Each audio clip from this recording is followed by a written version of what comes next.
In the afternoon along the Seekonk River, I saw a bat fly by.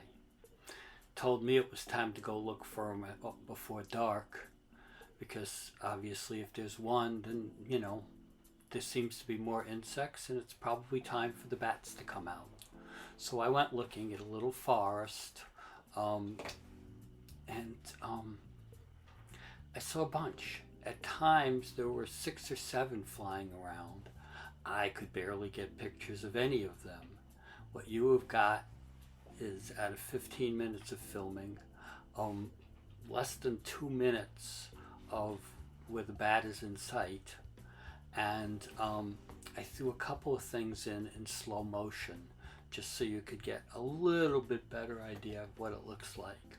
Um, you do it in 2 different techniques. One of the techniques I use is to hold the camera and try to follow the bat around. Um, every once in a while it works. And you get your best shots that way.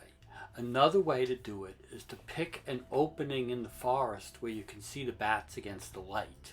Not right against the tree. Every time they go in among the trees, you lose them. So you have to have a corridor where you can see the light.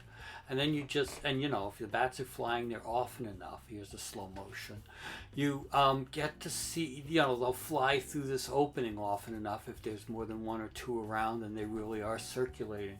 So you'll get, whenever the bat goes by, you get a good picture. And, as it gets darker, it gets harder to do this. And then you try to find a place where the light's better.